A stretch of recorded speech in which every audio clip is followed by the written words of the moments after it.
Very good. Good. I'm glad. Thank you.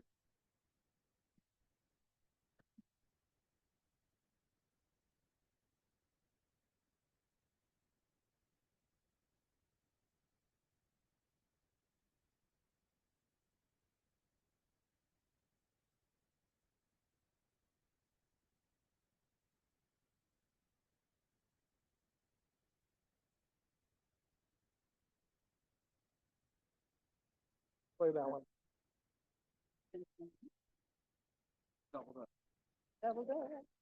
Look, I was scared to start. Bridget was like, don't you gather land before it's done. I'm okay now. All right, let's get the show on the road, people.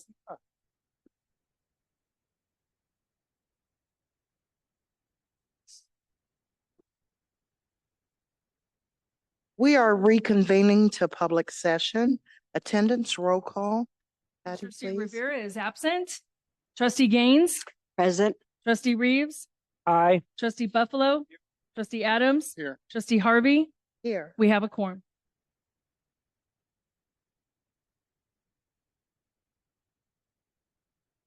Pledge of Allegiance, Mr. Adams. We all please rise, face the flag, place your hand over your heart, and recite with me. I pledge allegiance to the flag of the United States of America and to the republic for which it stands, one nation, under God, indivisible, with liberty and justice for all. Thank you.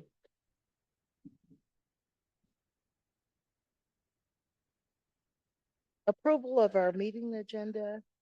So moved. Second. Discussion. Vote. Trustee Gaines, Aye. Trustee Reeves, Aye. Trustee Buffalo, Trustee Adams, Trustee Harvey. Motion carries. Report of closed session.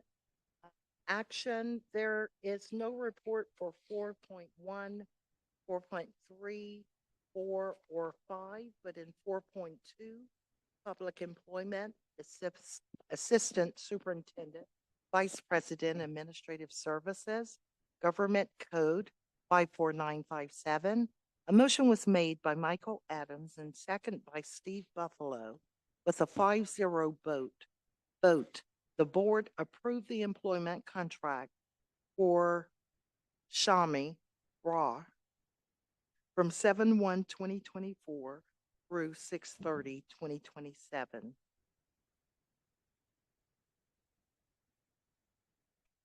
The salary for the administrator currently reflects salary schedule AD column 1, salary schedule step A, no doctoral stipend, with a total annual salary of 227,754.43. Deferred compensation beginning on July 1, 2024. And for the remainder of the term of this agreement, the district shall contribute $10,000 annually into a tax sheltered annuity on behalf of administrator. This contribution shall be in addition to the administrator's regular salary, shall be made in 12 equal monthly deposits of 813.34 and shall be prorated if administrator does not serve for a complete year, in which case no contribution shall be made for any month in which the administrator is not employed or is in unpaid status.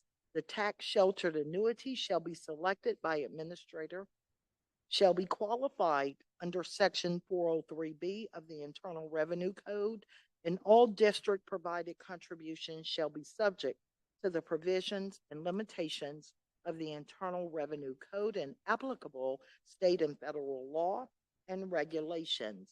Administrator acknowledges that contributions to deferred compensation shall not be creditable for purposes of retirement. Michelle Harvey voted yes. Michael Adams, yes. Steve Buffalo, yes. Michael Reeves, yes. And Barbara Gaines.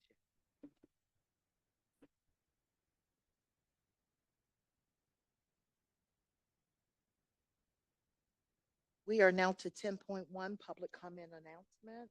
We have a comment card for Pamela Ford.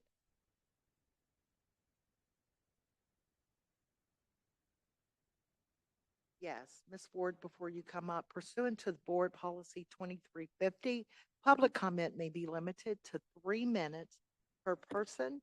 All speakers who would like to comment regarding a matter on the agenda must submit a public comment card to the board president or the recording secretary before the point in the meeting at which the agenda item is called. Public comment cards are available at the information table in the middle of the theater from the recording secretary or online. Ms. Ford, please come. Thank you for your patience. Good evening, everyone. This is going to be short. I just really wanted to thank the district for the wonderful classified recognition event that took place last month. I think it was the most well-attended classified recognition event that we've had in a long time. And so it was encouraging to the classified, and classified were very appreciative of the event and the commitment that the district made to making it be such a wonderful event. And I also thank the classified who participated in the classified recognition. My only hope is that next year, board members will be able to attend, because we know that you are committed to the college, to the district, and to what we do here on campus. And we want you to be there to celebrate us, because you're being there in celebration of classified. Your actions are heard and seen long before your words. So again, thank you all for the event.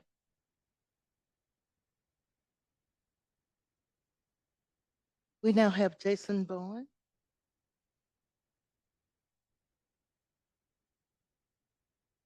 I submitted 2 comment cards. This topic is, sorry, I'd like to know the topic of this particular card. Sorry. That's okay. This one is good work. Okay, I know.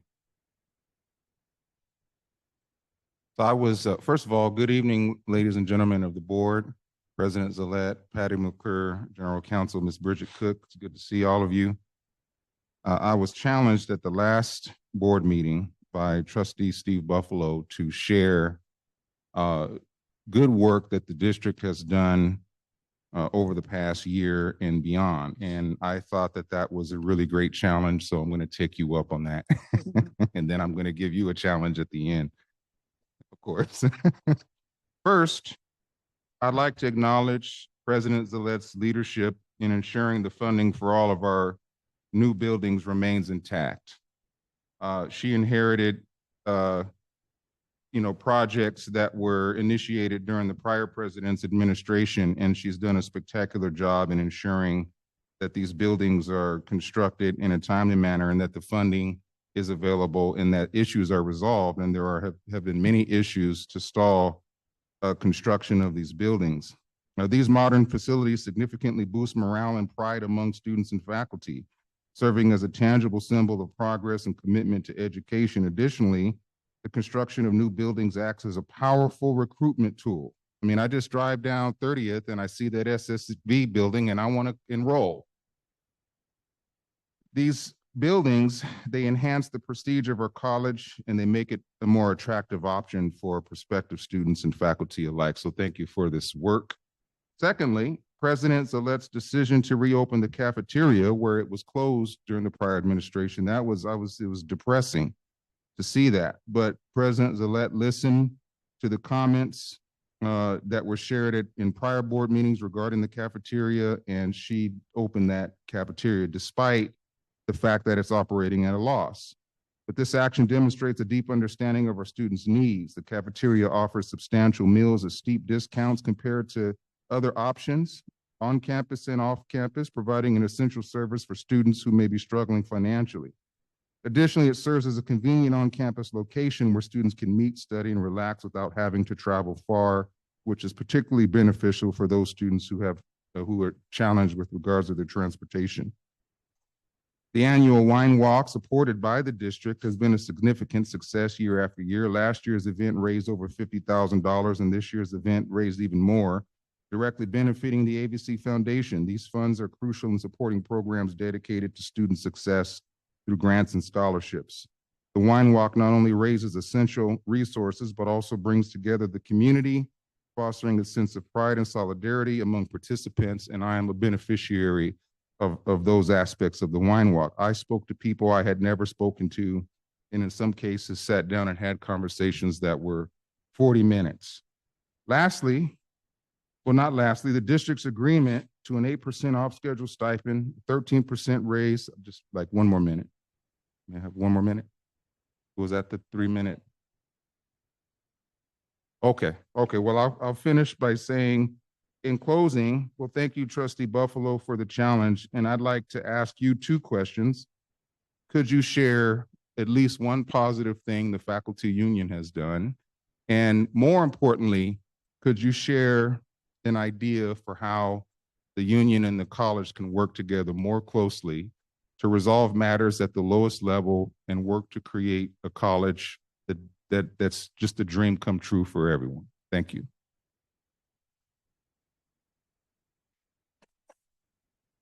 And Dr. Bowen, you're next on your card, so don't walk. So this, I'm reading this on behalf of Lisa Carlstein, Harrington, who recently retired. She retired this past semester. I am a poor imitation of her. She's not available tonight, so I'll simply read her comments. These were sent to me not long ago. Antelope Valley College Board of Trustees, I have been in Denver for over 2 weeks as my 4th grandchild decided to arrive 3 weeks early. My husband, West, and I were urgently needed to help my son, Jeremy, and his wife, Megan, around the clock, so I hope this email is an appropriate way to convey my thoughts. As I write this, a cascade of memories from the past 32 years accompanied me, each one a poignant reminder of the journey I've been so fortunate to experience. Starting as an adjunct, teaching just 2 classes for several years, I never imagined the profound impact this role would have on my life and the lives of others. From those early days in the fundamentals of photography and the tactile magic of the darkroom to witnessing the evolution of this explosive medium photography, the evolution of myself in the college, the ride has been nothing short of extraordinary. I am profoundly grateful for the many opportunities that far exceeded my initial expectations when I first joined the faculty at 28 years old. The little girl from Tehachapi who could ride the hair off most horses, run like she was being chased, and live for her art classes never imagined becoming a higher education professor of photography.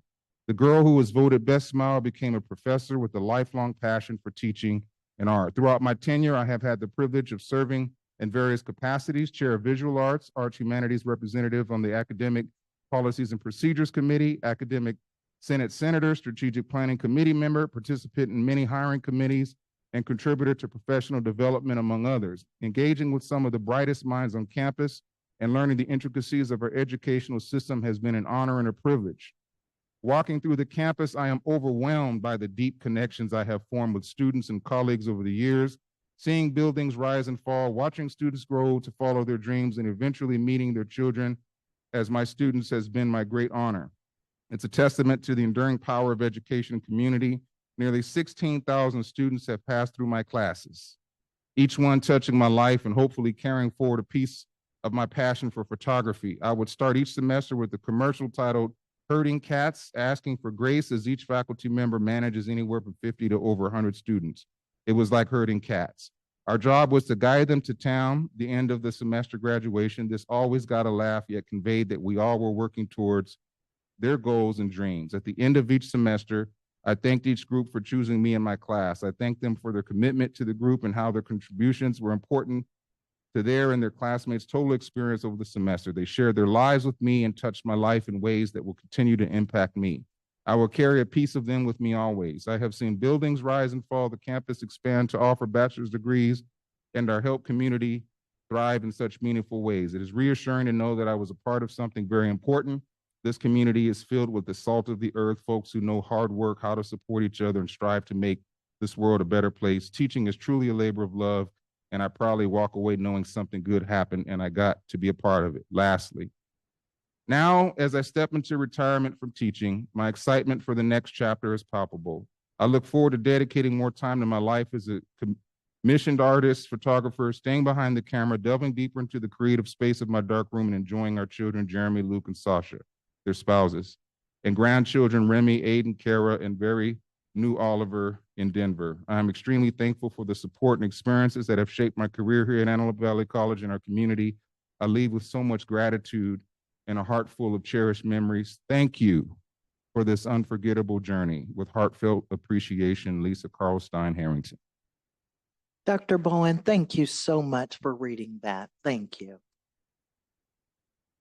We are now to the employee recognition.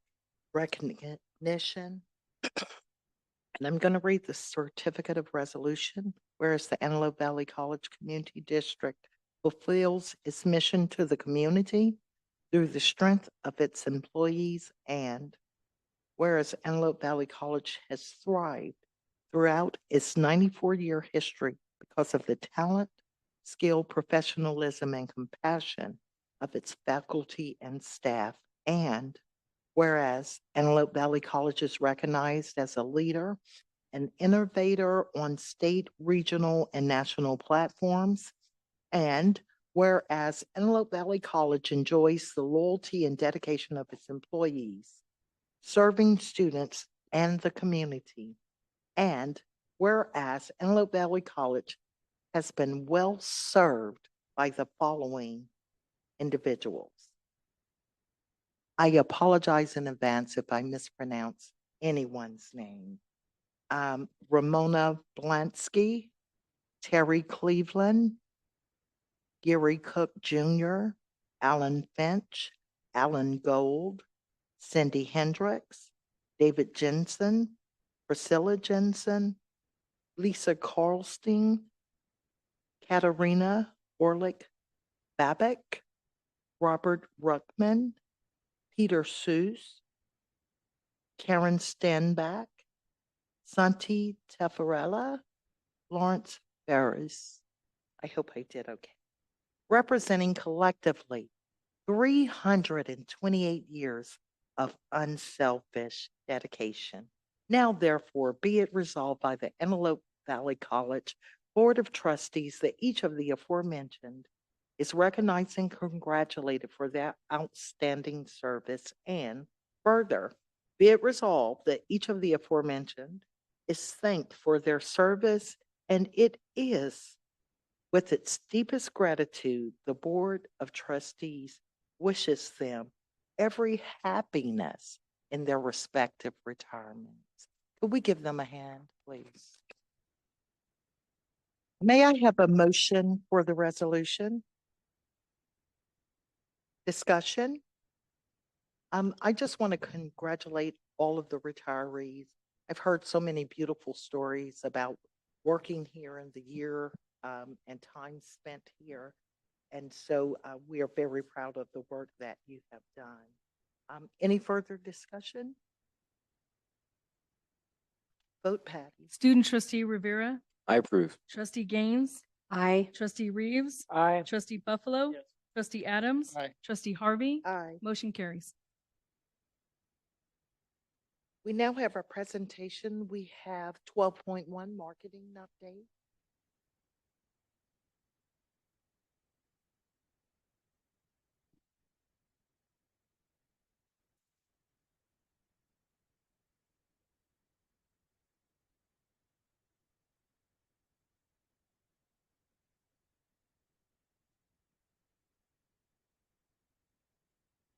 Good evening, trustees. I was really looking forward to being here tonight. I'd been meaning and wanting to share an update on all of the great things happening with our paid media campaign. Before I dive into that, I'm going to be providing an overview. It's going to be a lot of data, analytics, and focus group results. But I also just wanted to take a second to acknowledge the marketing team here at Antelope Valley College. Rich Caton, our graphic designer, Nancy Master, who's our marketing coordinator, Rachel Stewart, who's our new marketing specialist, and Denise Bears, who's our graphic artist. And again, just before kind of diving into the paid media stuff, there's a lot that happens day to day with marketing and communications at this college. The team is primarily responsible for making sure to communicate with all stakeholders, students, faculty, staff, community members, through all of the college's owned media channels, which includes avc.edu, which is our website, our social media channels, Instagram, Facebook, TikTok, email, which includes more than 12,000 individual emails. And then, of course, our various digital signs around campus, including the big one over here on 30th and K. So they're constantly sharing all the good information coming from the college about events, programs, and services. And all of that happens through our owned media channels. What I'm about to share with you right now has to do with paid media channels. And so first, I want to acknowledge and thank you for the course of the year. You've supported the investments that we've asked the college to make in paid media, because we know that we have very specific goals in terms of enrollment, but also just impacting our community as well. And so again, just first and foremost, thank you. I appreciate the support. I know you've had a lot of items come up in front of you as far as digital and social media advertising, outdoor, deals with different companies that provide radio advertising, television advertising. And I'll kind of talk about some of those activities. But just wanted to acknowledge that. So the big idea paid media campaign is it's a follow-up to last year's quick to market campaign. When I started here in January of 2023, we were bringing on a vendor, Vision Point, which is our official marketing agency, and they were focused on digital and social media advertising for the college. The college didn't really have anything out there, and so we weren't engaging our intended audiences out in the AV community. And so that's where the quick to market campaign kicked off about March of last year. We got some basic messaging up through digital, social, some outdoor. And so we had something out there for the community while our marketing agency, Vision Point, started to get to know us a little better and really start building the foundation for what this is, the Big Idea campaign that officially kicked off in mid-February. So that, just a little bit of history, it's a follow-up to that. Now, this campaign is a culmination of that research. They looked at the college's strategic goals, the things that this college is trying to accomplish. They looked at, they examined stakeholder perceptions. They conducted focus groups. They looked at data about our campus, about our, service area, the geographics of AV, the demographics of our students. And so all of that information is what informs the messaging, the stakeholders that they identified that we're going after. And so all of this work sort of had to take place first before we can dive into that. So the campaign goals, you do have to have very specific, tangible type of things that you want to accomplish anytime you set out with any kind of campaign.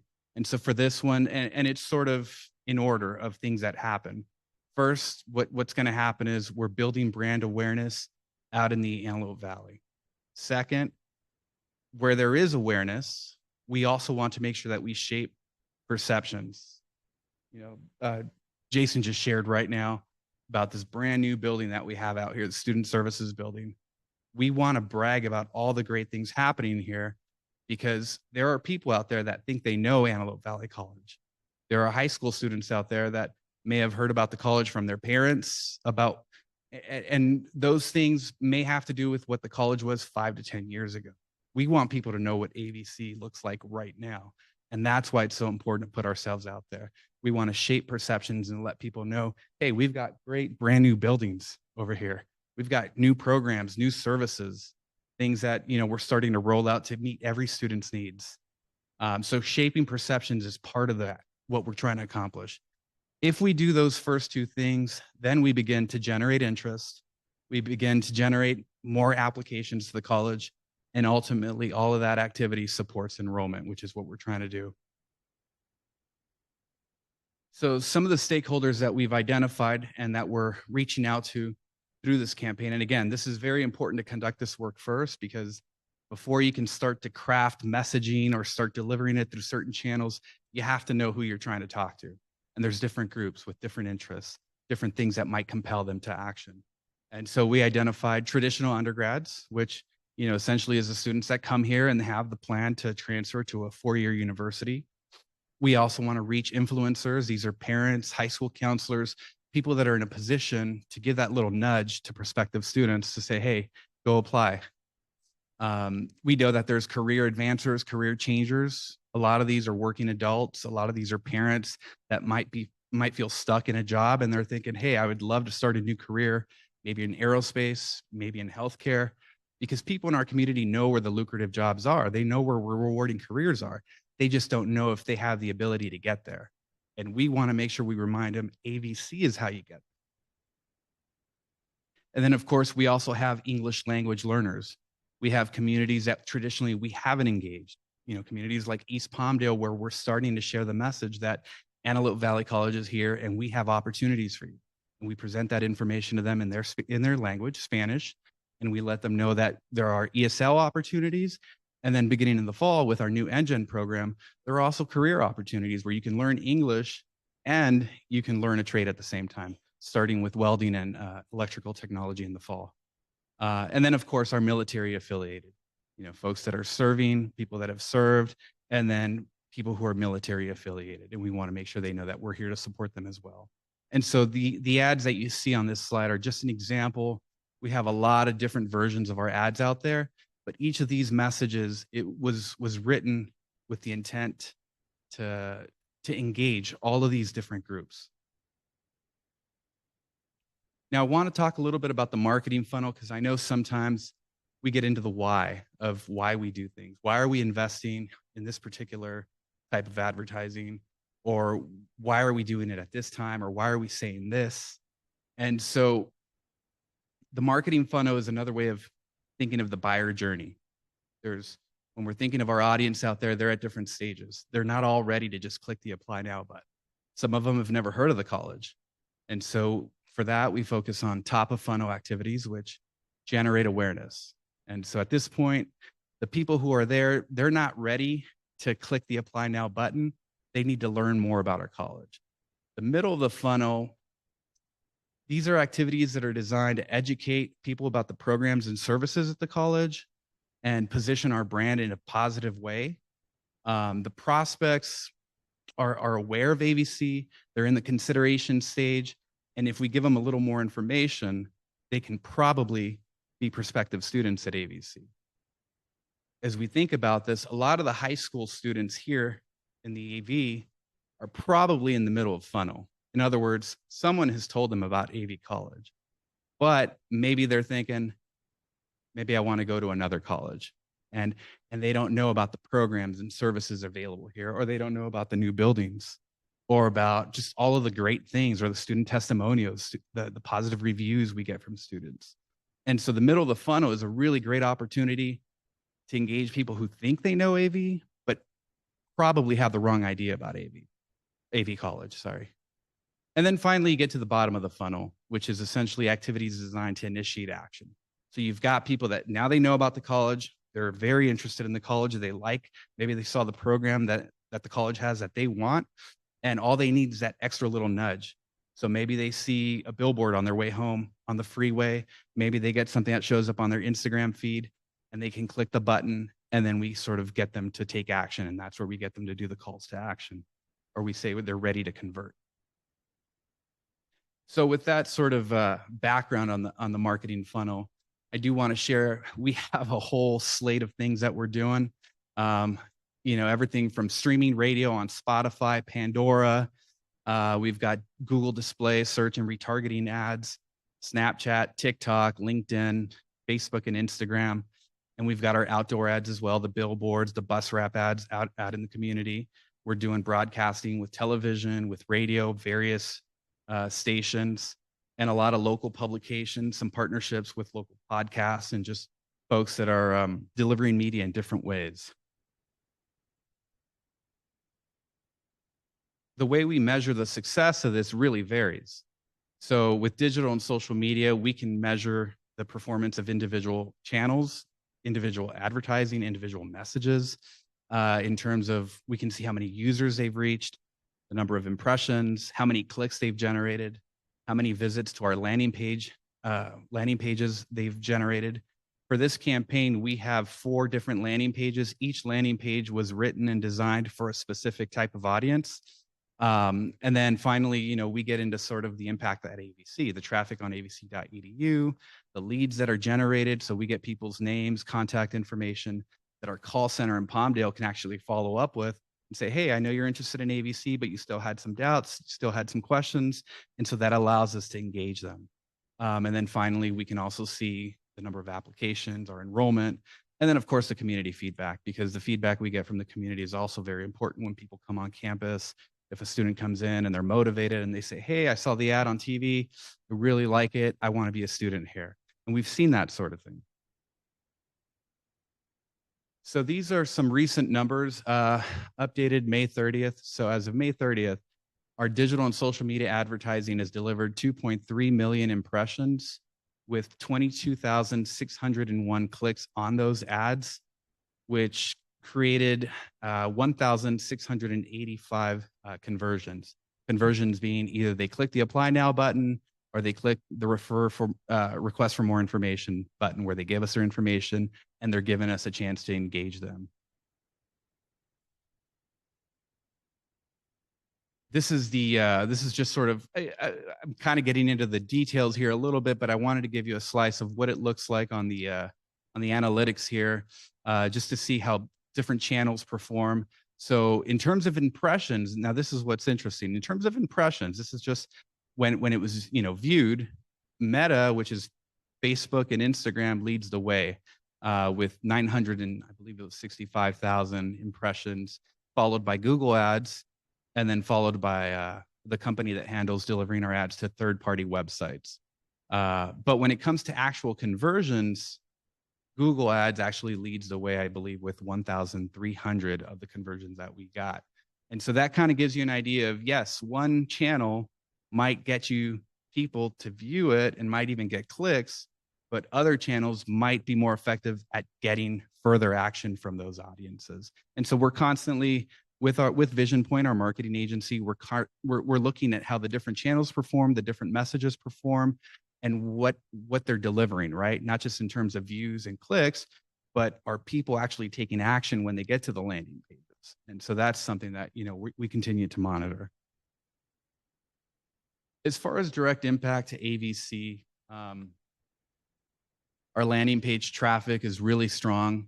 avc.edu/now, which is the page that's associated with our billboards and our bus wrap ads, has, as of May, 9,321 page views, more than 7,000 visitors. 106 of those visitors got there directly by typing avc.edu/now into their web browser. Combined with all of our landing pages, we've generated 20,570 views, and we've served more than 14,300 users total. So those are the people that actually went to the landing page. And again, just a reminder, the landing page is what you get when you see the ad on Instagram or Facebook or Google and you click on it, it redirects you. Now they're in our sphere. Now they're on our turf, and we can do a lot more with them. We've also seen website traffic increase for avc.edu. So our own website has benefited from these campaigns. We've seen a 7.5% increase just this spring compared to last spring. And we've seen a huge jump in applications to the college as well, 45% increase, spring 24 versus spring 23. So we're getting our name out there. We're getting people to engage with us in different ways in our advertising, and we're getting them to take action. This is a little bit of information on our permanent and digital bulletins and posters. These are just the ones we have with Lamar. We have 11 locations. These are digital and permanent bulletins throughout the Antelope Valley. As you can see, we tried to cover some ground in some key areas where we're trying to reach those stakeholders. This is a combined 1.4 million impressions weekly. Now, just a little bit of clarification. Consumers are 48% more likely to engage with an ad if they see the same ad in outdoor first. There's just a little more credibility. If you look at that, the final bullet, legitimacy, 58% of people trust outdoor more than any other ad medium. And the reason for that is simple. Almost anybody can create a Facebook and Instagram ad and just link it to wherever. And a lot of times, these things are scams. But when you spend a little more on an outdoor, a bus wrap, or a billboard, it's more likely that you're not messing around and you're taking it a little more seriously. So in addition to all the other benefits, there's the whole legitimacy argument. Now this is what our bus wraps look like. And so we have 3 routes with AV Transit: bus route 1, 8, and 11. A couple of them pass right here through the college, but we cover, East Lancaster, East Palmdale. We've got parts of Lancaster and Palmdale that cross over. And so more or less based on their numbers, we're getting about 68 million impressions per year. Now, we did conduct a social media poll because we wanted to get a sense of what students are seeing and how they feel. And so we just put out a question on Instagram. And, we asked them, one, if they'd seen our ads. 92% of the people polled on social media said they'd seen our billboard and bus ads. And 52% said they were more likely to engage with AVC after seeing these ads. So we're also getting some positive feedback from the people in the community that are seeing our advertising out there. Before I take questions, I do want to share a couple videos too. We were able to find some students that we could get on video, just asking them if they'd seen, our outdoor advertising, and they did give us feedback. One of them in English and one in Spanish. So I will ask for the videos to be queued now. Is Paul Rivas, and my major is business administration. I've seen it quite a couple times throughout Sierra Highway. I've also seen it on the ABC, well, not ABC buses. I've seen it on a few buses. Yeah, I'm like, oh, I go there. Or I used to because I just graduated, but makes me feel proud. My name is Paul Rivas, and my Then we have a Spanish testimonial, someone who saw the ads in Spanish.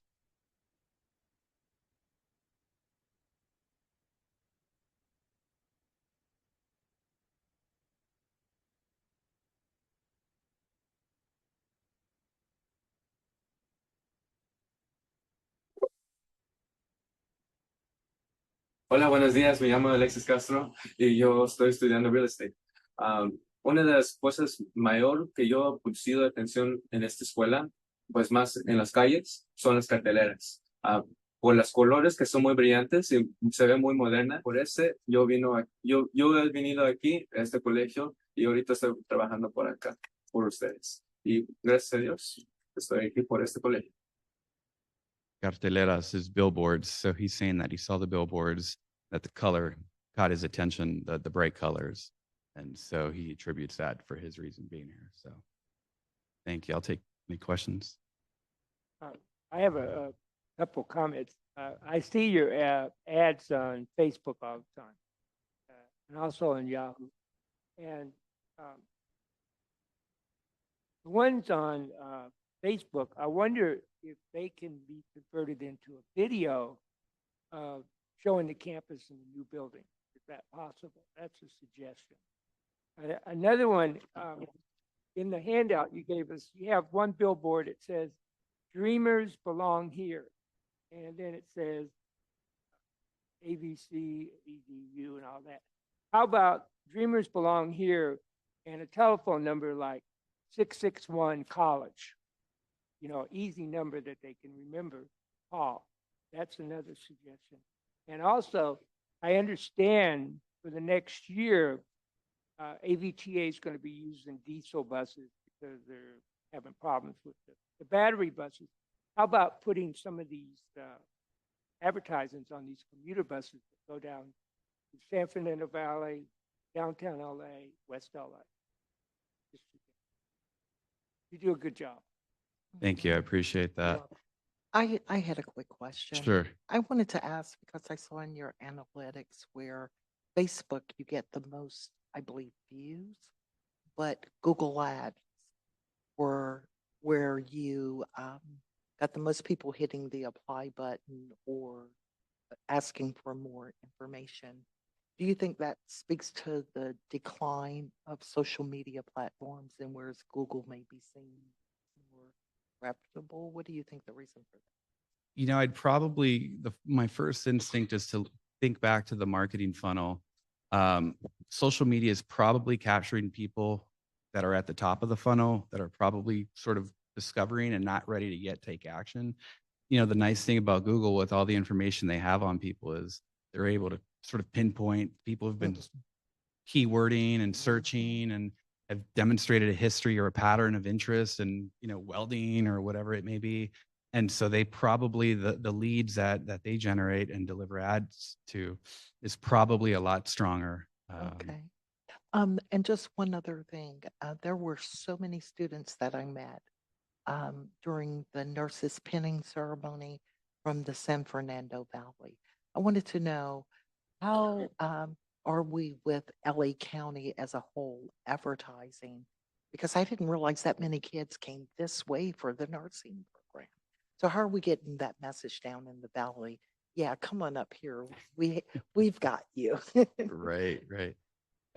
You know, I do think there is some overlap with some of the geofencing that we have. You know, for instance, you know, we know that we capture a good chunk of the 14 freeway. Certainly with our outdoor, we do focus more on our service area only because, you know, each community college technically does have its own service area. And so we do try to focus on ABC's service area when it comes to advertising. But, you know, certainly with nursing, it's one of those in-demand programs where, you know, the folks that, I mean, it just proves to us that people will go wherever they need to go to get the degree that they need because it's going to change their life. So, Thank you so much. We You're really welcome. appreciate your presentation. you're welcome. Thank you. I wanted, Sorry, Mr. Bub. I just want to say, you guys are doing a really, really good job. And it's tough to market today, as we've discussed, because there's so many avenues, and who knows what gets them. Like, he was bringing up nursing. Well, there is a social site out there that is connected students up here, students at COC area, and other students check in and they talk. Oh, I've applied up at Antelope College, applied at COC. Hey, I got in there. If somebody wants my slot at COC, something like that. That is out there. Found that nurses. I didn't realize the site existed. So I liked your aerospace ad, which was played on a Dodger game, which was so cool. And they didn't even mention the word Giants, which is really cool. Even better. In there. No place for that here. So anyway, but I also, one of my suggestions would be, and because in talking to students, first contact is very, very important with students. And I've had conversations with several students lately regarding that. So I think everybody on this campus, whether it's a counselor, faculty member, another employee, board members, needs to help with that, because I think that's really, really important, because a lot of students get lost in the shuffle. And if somebody directs them to the proper outlets, then you've got a student who's going to come and be here and thrive and who feels like they're wanted. So that would be one suggestion, but that's not necessarily for you, it's for the entire campus. That's exactly right. You know, our paid media campaign, what it does is allows ABC's brand to go out into the community beyond our own boundaries, and we bring people to our door, you know, and so we're sort of the first point in the student pipeline. And then the next step is trying to get them through that door, either with, you know, the right call to provide support or an online chat or whatever it is that gets them through that next step with, you know, completing the application, finding their student ID and their email. You know, there's all sorts of issues that sort of get in the way of that first enrollment. So absolutely. And we continue to look at that and partner with our other departments on campus to figure out, you know, how to smoothly transition them through that onboarding process. And I would be remiss to say if I didn't mention the fact that our nursing program has one of the highest pass rates in the state. And so nurses, like you said, they talk about these things. So the NCLEX is not an easy test to pass. And so they know that if something's happening at ABC where they have a lot of success with that test, they're going to come here no matter how far, for sure. But I also wanted to mention that. Thank you. Yep. Thank you.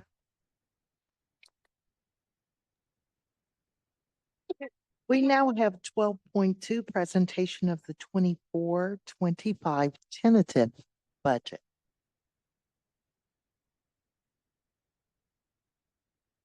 And I would like to welcome VP Brar all the way from Paris. So it's probably very late in the evening, so stay awake. Good evening, Board of Trustees. Thank you, President Zealot. Good evening, student board member, colleagues, members of the public. I'm Vice President of Administrative Services, Shami Brar, and tonight I'm presenting the 24-25 tentative budget.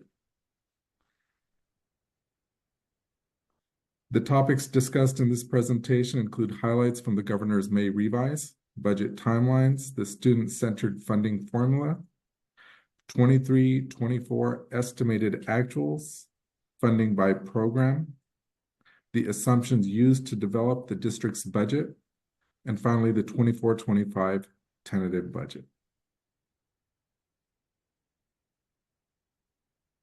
The budget proposal for the California Community Colleges focuses on stability and includes no major core reductions to programs or services, and instead draws on reserves to bring the overall budget in balance. Fiscal year 24-25, the projected state deficit is $45 billion. Under the May revise, the overall state budget would be lower than the proposed in January and lower than the 23-24 enacted budget, decreasing by about 7% to $288 billion, related to a projected budget deficit of $45 billion. General fund spending would decrease by about $25 billion, or 11.1% to $201 billion. Next slide, please.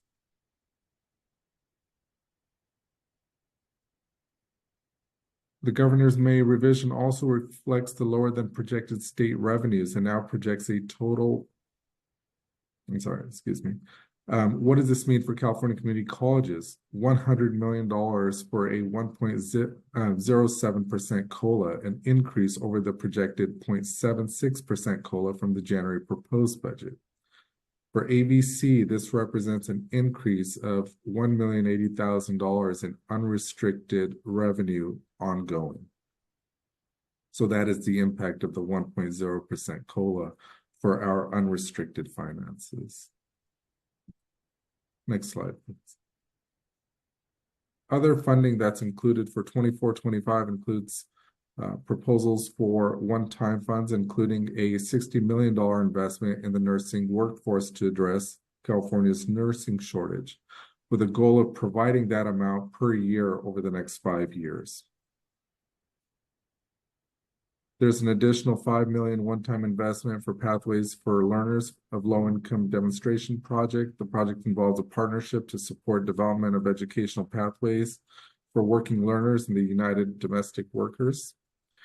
The May revision also includes $6 million one-time for a mapping articulated pathways for credit for prior learning demonstration project, a $12 million investment for a common cloud data platform demonstration project, and $12 million one-time to support expansion of e-transcripts across colleges and all throughout the system. Next slide. Shown here is the change in projections between the 23-24 enacted budget, the 24-25 proposed budget, and 24-25 May revise. The overall state budget is projected to be $288 billion. The state general fund, $201 billion. The total community college budget is $13.8 billion in the third set of columns there. And finally, $8.7 billion for the community college general fund budget. That's in the fourth set of columns.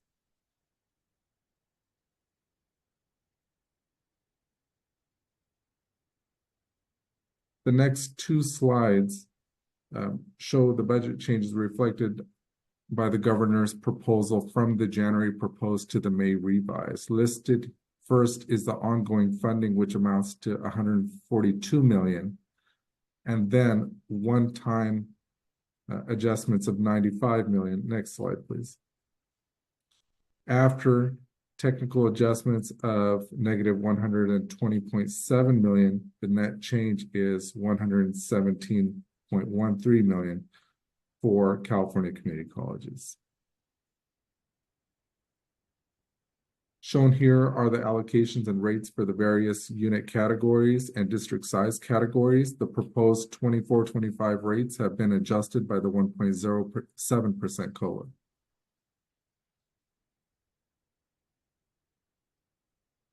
And then moving on to the state budget development process. Currently,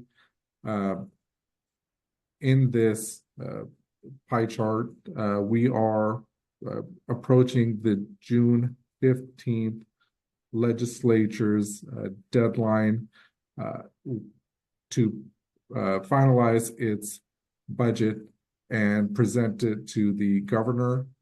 We expect they have a statutory deadline of June 15th, so that will be met, the expectation is, and the governor will sign it.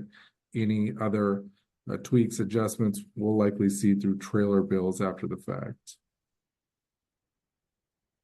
And then moving on, our internal ABC timeline is shown here.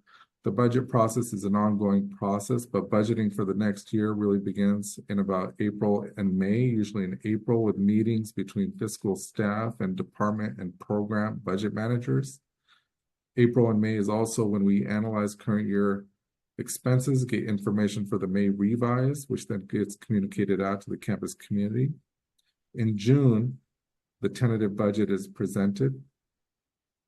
And in July and August, the fiscal team is working hard to close the books and meet its reporting timelines and ensure that unaudited actuals are ready to present with the adopted budget in September. So that is the timeline of our internal process here. And standard reporting deadlines are in effect for fiscal year 24-25. And the fiscal year 23-24 audit will need to be submitted to the Chancellor's office by December 31st.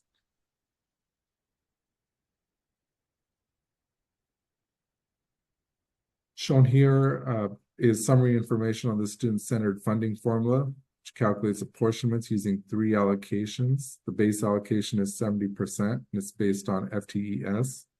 Supplemental allocation is 20% based on counts of low-income students. And the student success allocation, which makes up 10%, is based on outcomes in multiple categories. Starting in 25-26, a new hold harmless goes into effect, which uses 24-25 funding as the new floor. So that will be a significant change. Our funding floor will be determined in our upcoming budget year.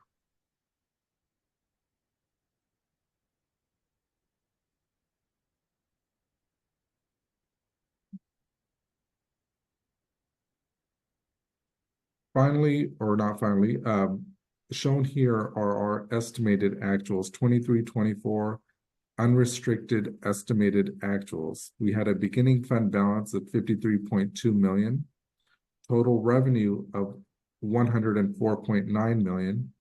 Expenditures are expected to be 94 million, resulting in a projected surplus this year of over $10 million and an ending fund balance of 63.7 million. After assignments, the unassigned ending fund balance is 29.4 million, which represents a reserve of 29.6% for the 23-24 fiscal year. So we project to end this fiscal year with a healthy reserve and a surplus.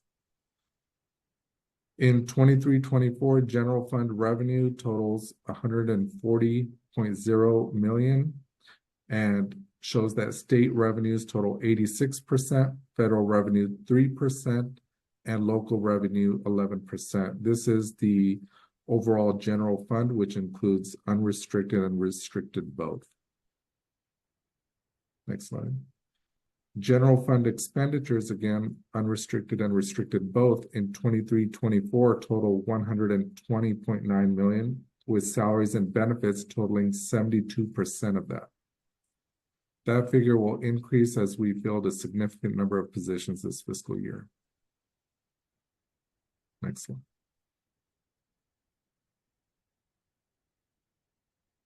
For the 23-24 fiscal year, for all funds, revenues total 210 million and expenditures are projected to be 247.7 million, resulting in a deficit of 38.4 million due primarily to Measure AV funds being expended. That is a common theme we're seeing as the Measure AV funds get depleted. We see a deficit there, which shows our total balance for all of our funds as a deficit.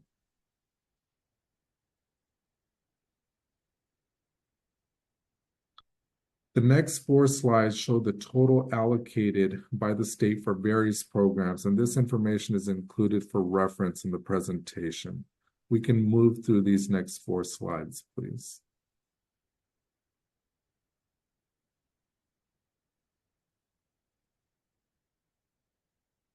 On to the 24-25 budget assumptions. The budget assumptions, they're key. They're what allow us to or they're the basis for the budget development process. And the key here are our enrollment projections, it's SCIF, it is total compensation, it is COLA, and this year's budget assumptions, first and foremost, we held that the enrollment in FTES that we have would remain.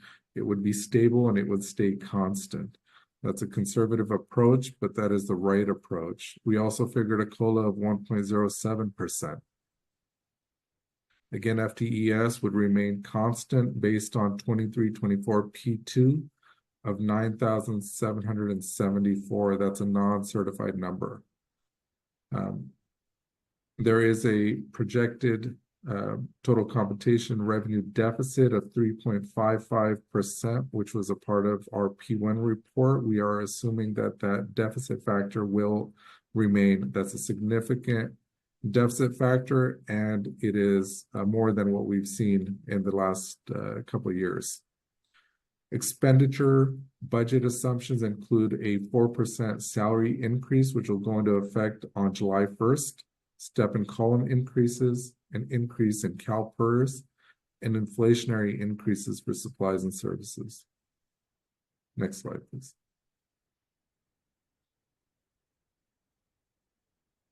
These assumptions provide the following for the unrestricted tentative budget. A 24-25 projected beginning fund balance of $63.7 million. Unrestricted state revenues total $106.3 million. Unrestricted expenditures are projected to total $105.8 million, leaving an ending fund balance of $64.2 million. After assignments, the unassigned ending fund balance is $29.5 million, which represents a reserve of 31.3%. For the combined general fund, revenues in 24-25 are projected to total $161.4 million, of which state revenue makes up 86%, federal 3%, and local 11%. 24-25 budgeted general fund expenditures total $137.7 million, and the percentage breakdown between the categories is shown on the slide. Overall salaries and benefits make up 73.3% of the total general fund budget. In the 24-25 tentative budget for all funds, revenues total $281.1 million, and expenditures are budgeted to be $286.2 million, resulting in a deficit of $5.1 million, again, primarily due to Measure AV funds being expended.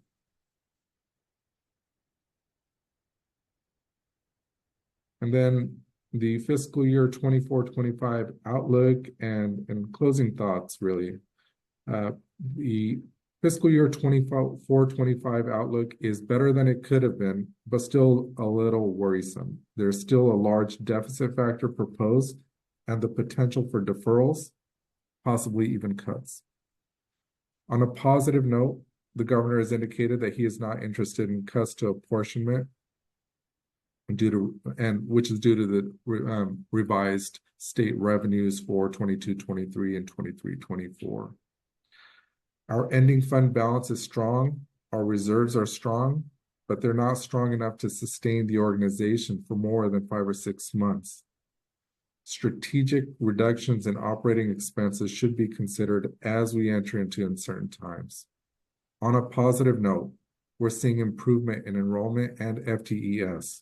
Our FTES now, they're trending upward. We're seeing growth rates of approximately 8%, and they're significantly higher than our FTES in fiscal year 21-22, which were 8,274.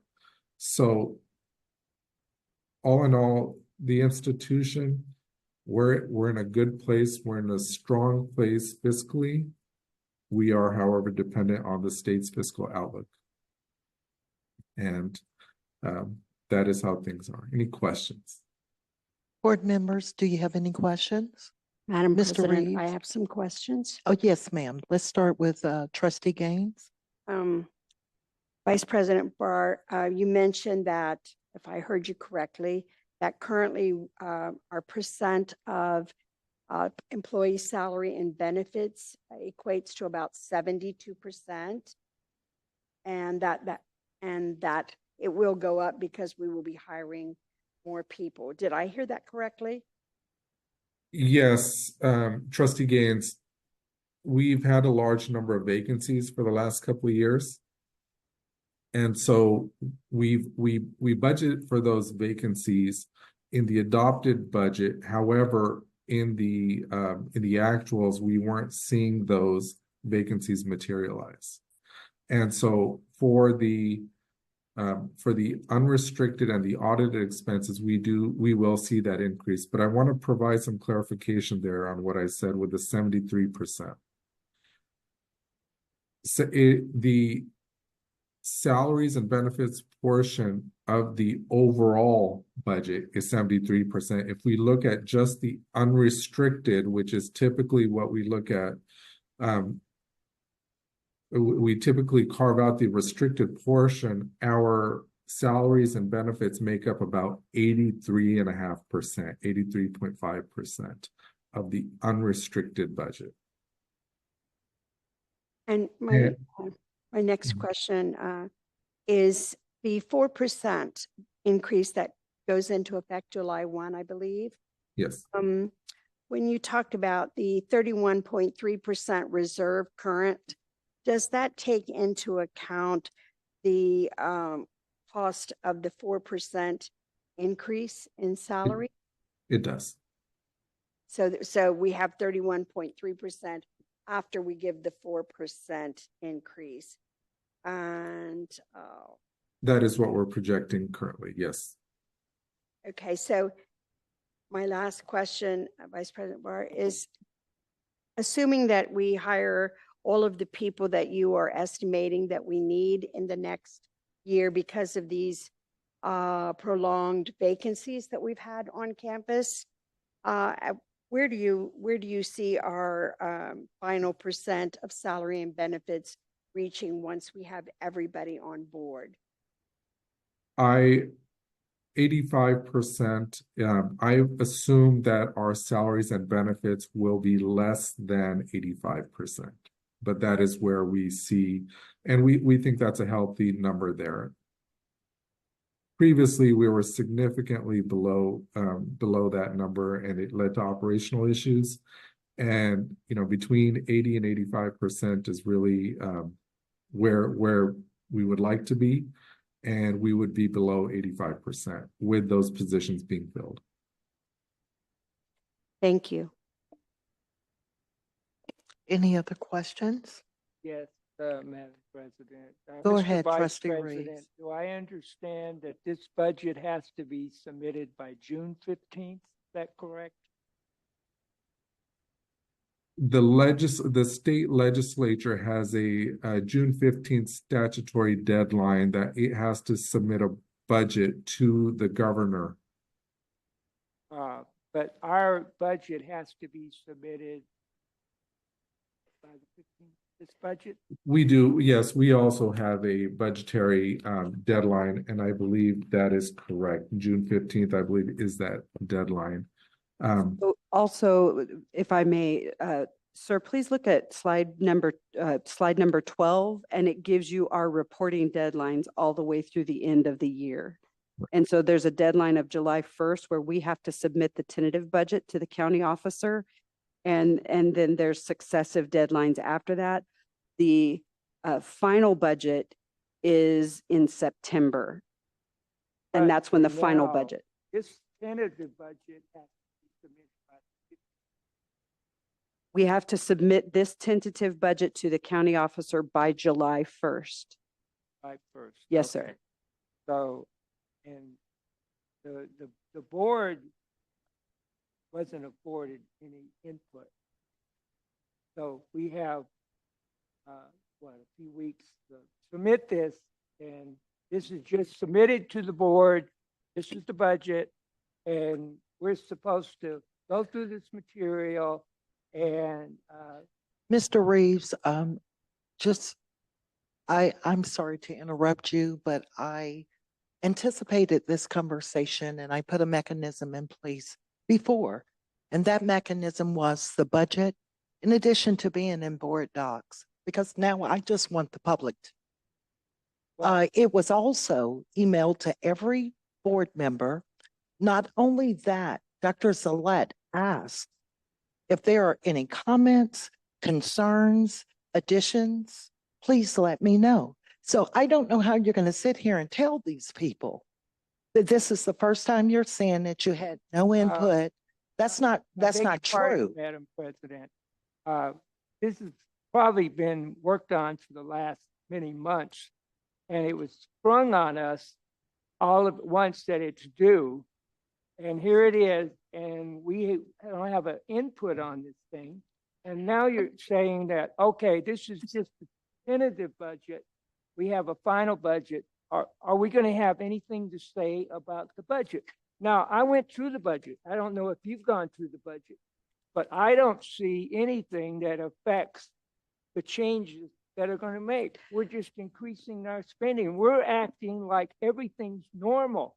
86% of our revenue comes from the state. The state is bankrupt. Newsom can change his mind tomorrow and start cutting things. He's going to submit a revised budget.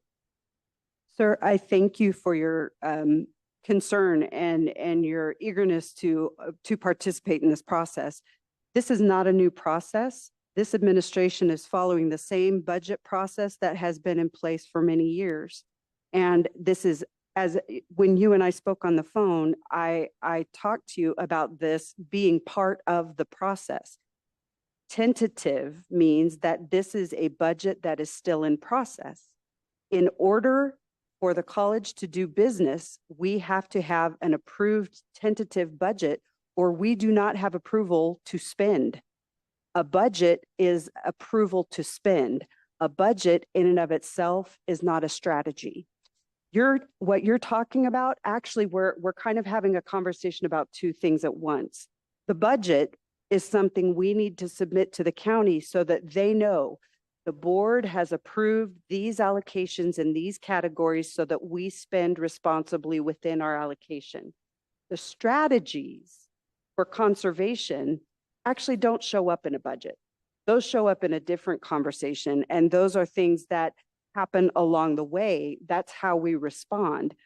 Just because numbers are in these categories doesn't mean that we're actually going to max out those categories. It means that that's where right now, through our local process, because this has been through our college governance process, where our budget and planning committee has participated, the finance section, VP Brar and all of his workers have gone individually to departments to work with them on establishing their budgets. And those have all been coalesced into this tentative budget that you see. So please understand that this is not a document that was made in isolation. It's a document that was made absolutely following the governance process that is laid out. If you want to have a process conversation, and if the board wants to see an amendment to that process, that's a conversation that the board is absolutely privileged to have. It would have been beneficial, or will be beneficial, if you set aside a day before you submit this budget to sit down with the board and special session and go over it page by page before you submit the tentative budget. Can you do that? Absolutely, sir. Before, between now and September, before anything is finalized, we could have study sessions. Absolutely. Thank you. You're welcome. Thank you all. We're to 13 consent agenda. I'm so sorry. Mr. Buffalo? You know, getting into the weeds a little bit here on the budgeting process. And I don't know, and I've been on this board for a long time. And when I have a question, I stop in and talk with Jennifer, I go give her a call. And on items, whether it's budget or otherwise, but you have to remember, the budget is a guideline. It's not in cement, it's merely a guideline. And you have this process and you need to be able to do it. And we've already gone through the budget earlier. So I think if you want this information, stop and ask the questions, because that's part of the process. But for board members to think we can go into individual budgets and totally understand what a department needs or what an area needs is crossing a little bit of the line. Any other comments? We are now to 13 consent agenda. May I get a motion? Second. Discussion. Vote. Student trustee Rivera, Approve. trustee Gaines, Approve. trustee Reeves, No. trustee Buffalo, trustee Adams, Aye. trustee Harvey. Yes. Motion passes. We're down to our action items. 14.1, approval of resolution number 23-24/18, authorizing an increase to the 24-25 GAN limit. Can I get a motion? Second. Discussion. Vote. Student trustee Rivera, Approve. trustee Gaines, Approve. trustee Reeves, Aye. trustee Buffalo, trustee Adams, Aye. trustee Harvey. Yes. Motion passes. 14.2, approval of resolution of number 23-24/19, approving the fiscal year 24-25 education protection account EPA spending plan. May I get a motion? Second. Discussion? Vote? Student trustee Rivera, Approve. trustee Gaines, Approve. trustee Reeves, Aye. trustee Buffalo, trustee Adams, trustee Harvey. Yes. Motion carries. 14.3, approval of the 24-25 tentative budget. May I get a motion? Discussion? Vote? Student trustee Rivera, Approve. trustee Gaines, Approve. trustee Reeves, No. trustee Buffalo, trustee Adams, trustee Harvey. Yes. Motion carries. 14.4, approval of memorandum of understanding between Antelope Valley College Federation of Classified Employees, AVC FCE, and Antelope Valley Community College District for the 2025-2028 holiday schedule. May I get a motion? Second. Discussion? Vote? Student trustee Rivera, Approve. trustee Gaines, Approve. trustee Reeves, Aye. trustee Buffalo, trustee Adams, Aye. trustee Harvey. Yes. Motion carries. 14.5, approval of updated salary schedules for administrators, confidential management supervisory CMS, classified adjunct, and faculty, effective July 1, 2024. May I get a motion? So moved. Second. Discussion? Vote? Student trustee Rivera, Approve. trustee Gaines, Approve. trustee Reeves, Aye. trustee Buffalo, trustee Buffalo, Yes. trustee Adams, Aye. trustee Harvey. Yes. Motion carries. 14.6, approval of the 2025-2026 academic calendar. May I have a motion? Second. Discussion? Vote? Student trustee Rivera, Approve. trustee Gaines, Approve. trustee Reeves, trustee Buffalo, Yes. trustee Adams, trustee Harvey. Yes. Motion carries.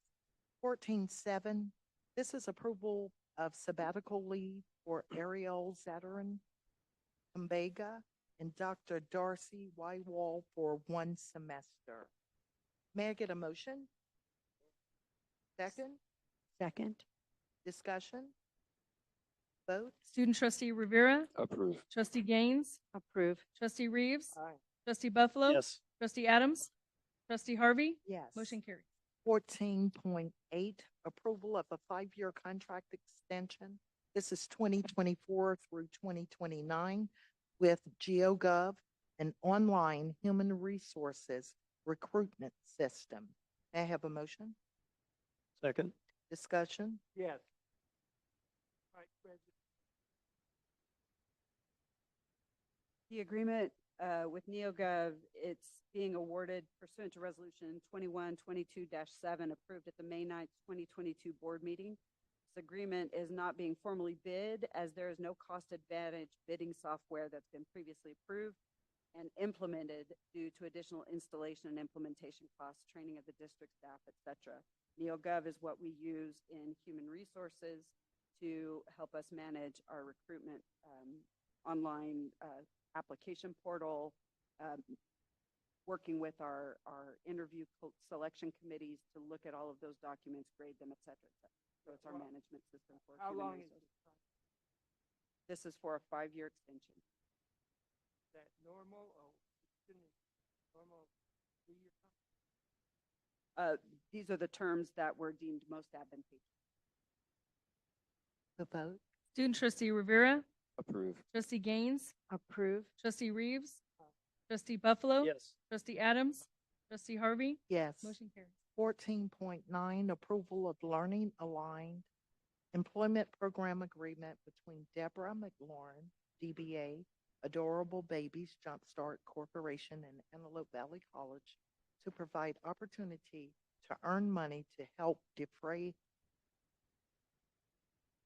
educational costs while gaining education aligned career related employment. May I have a motion? Second. Discussion? Yes, I'm familiar with the LAPE program. I was just curious as to when this would start happening. Upon adoption of upon a Board of Trustee approval, then it becomes effective and then It would be opened up people then? can, yes, participate in it after board approval. Any other questions? The vote? Student trustee Rivera, Approve. trustee Gaines, Approve. trustee Reeves, Aye. trustee Buffalo, Yes. trustee Adams, trustee Harvey, Yes. motion carries. 14.10, approval of the Associated Student Organization 2024-25 budget. May I have a motion? So moved. Second. Discussion? Vote? Student trustee Rivera, Approve. trustee Gaines, Approve. trustee Reeves, Aye. trustee Buffalo, Yes. trustee Adams, trustee Harvey, Yes. motion carries. 14.11 is approval of the Associated Student Union 24-25 Constitution and bylaws. May I have a motion? Second. Discussion? Vote? Student trustee Rivera, Approve. trustee Gaines, Approve. trustee Reeves, Aye. trustee Buffalo, Yes. trustee Adams, trustee Harvey, Yes. motion carries. 14.12, approval of a local agreement for early education services for the 2024-2025 fiscal year. May I have a motion? So move. Discussion? Vote? Student trustee Rivera, Approve. trustee Gaines, Approve. trustee Reeves, trustee Buffalo, Yes. trustee Adams, trustee Harvey, Yes. motion carries. 14.13 is approval of the district's 5-year construction plan. May I have a motion? Second? Second. Discussion? Vote? Student trustee Rivera, Approve. trustee Gaines, Approve. trustee Reeves, No. trustee Buffalo, Yes. trustee Adams, trustee Harvey, Yes. motion carries. 14.14 is approval of professional service agreement between Granite Student Insurance Services, Inc. and Antelope Valley College to provide student and student athlete accident insurance from July 1st of 2024 through June 30th of 2025. May I have a motion? So move. Discussion? The vote? Student trustee Rivera, Approve. trustee Gaines, Approve. trustee Reeves, Aye. trustee Buffalo, Yes. trustee Adams, trustee Harvey, Yes. motion carries. 14.15, I have a public comment card from Pamela Ford.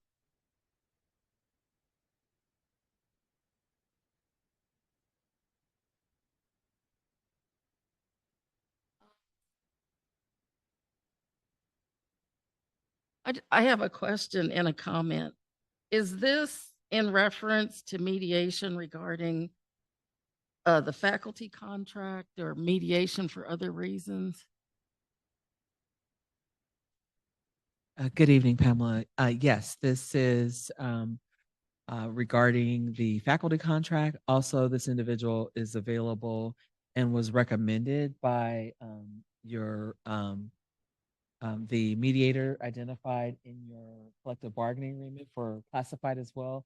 He's no longer doing mediation, and he provided a list of names, and this was one of the names on that list. Okay, so I just wanted to be clear that the ABC FCE reserves its contractual right to participate in, as an equal partner with the district, to select a mediator for ABC FCE.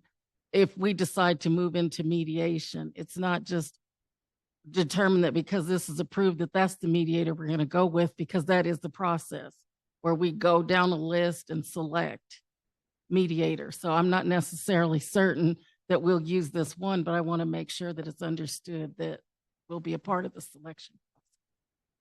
Thank you. Thank you, Ms. Ford. May I get a motion? Second. Discussion?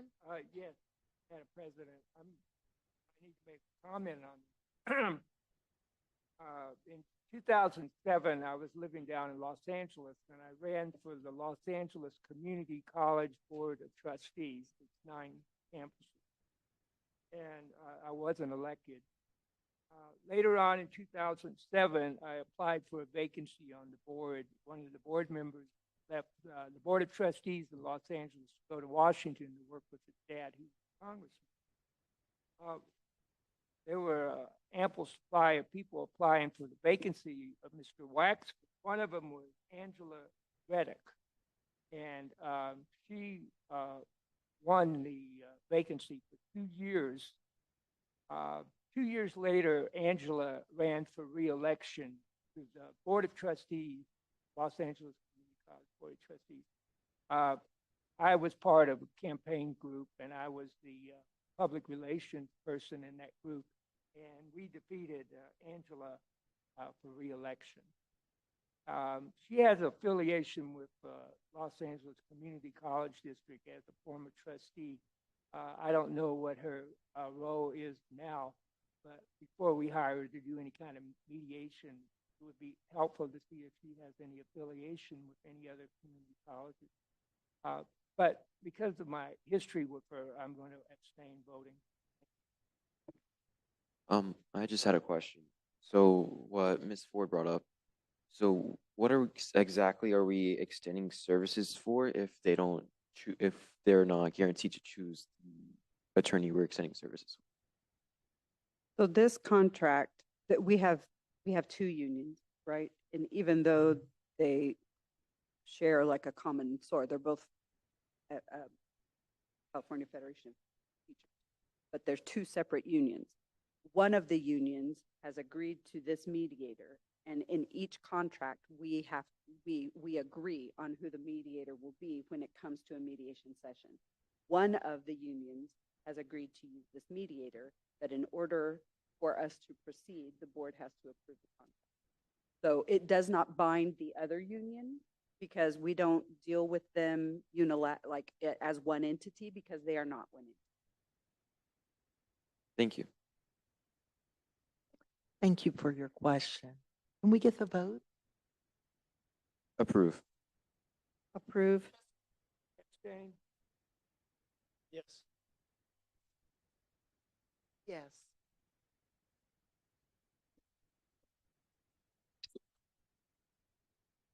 Scene 16, approval of service agreement between Cumming Management Group, Inc. and Antelope Valley College for pre-construction services. May I get a motion? So move. Second. Discussion? Vote? Approve. Approve. No. Yes. Yes. Approval of services agreement between Outfront Media, Inc. and Antelope Valley College for billboard advertising to promote Antelope Valley College. May I have a motion? So moved. Second. Discussion? Vote? Approved. Trustee Gaines, Approve. trustee Reeves, Aye. trustee Buffalo, Yes. trustee Adams, trustee Harvey. Yes. Motion carried. 1418, approval to amendment number 1, professional services agreement between Barnes and Noble College Booksellers LLC and Antelope Valley Community College District through June 30th, 2026. May I have a motion? Second. Discussion. I Yes, Madam actually, if you don't mind, Mr. Reeves, I actually have a question. I wanted to know, is this for, well, my question is Barnes and Noble coming back to the campus? Is that what? We currently are under contract with Barnes and Noble, and that contract was established in 2021. And when that contract was established, in the terms of that contract is this extension that you're seeing before you.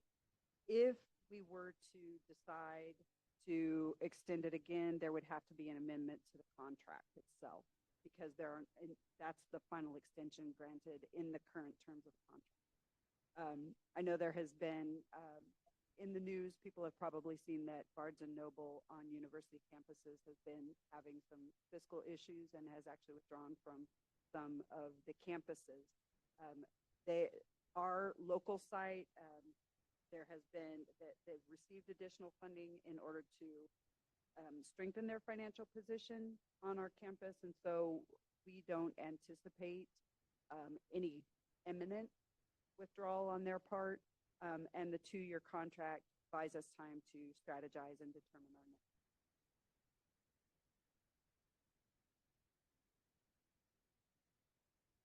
Mr. Reeves? Yes. I have nothing but praise for Barnes and Noble store. They do an excellent job and great help. Hope we keep it.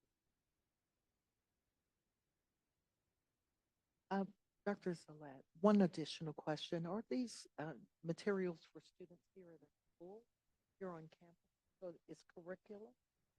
Yes, and it's also, campus-wide merch and that kind of thing. So, yeah. Any further questions? Vote? Student trustee Rivera, Approved. trustee Gaines, Approve. trustee Reeves, Aye.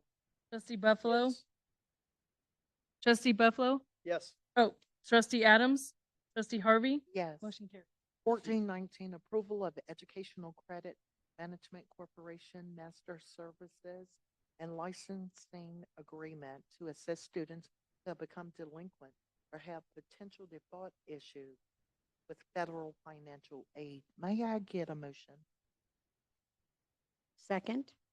Discussion? Yes. Person alone or working for why college don't get The college actually, when it's federal financial aid involved, if students default, the college becomes liable for those funds. And so it's incumbent upon the college to facilitate any kind of repayment plans or that kind of thing. Otherwise, we incur a loss on our book. Vote? Student trustee Rivera, Approved. trustee Gaines, Approve. trustee Reeves, Aye. trustee Buffalo, Yes. trustee Adams, trustee Harvey. Yes. Motion carried.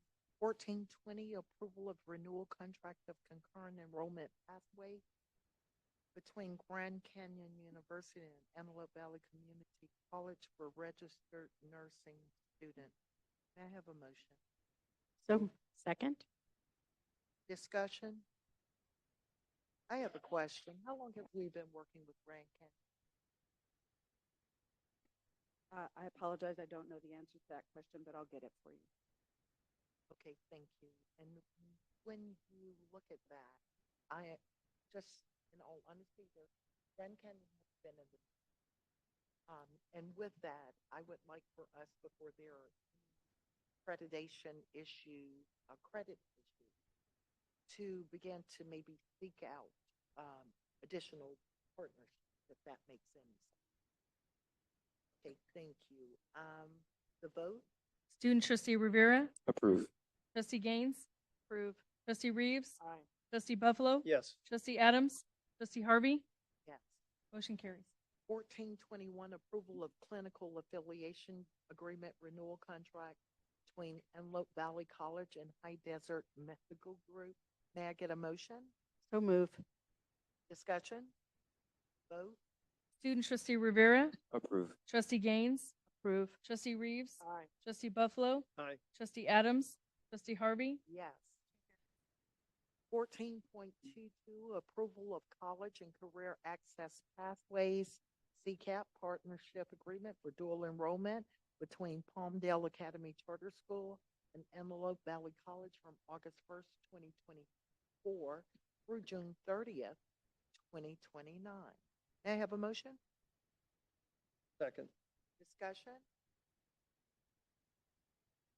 I have a question about Palmdale Academy Charter School.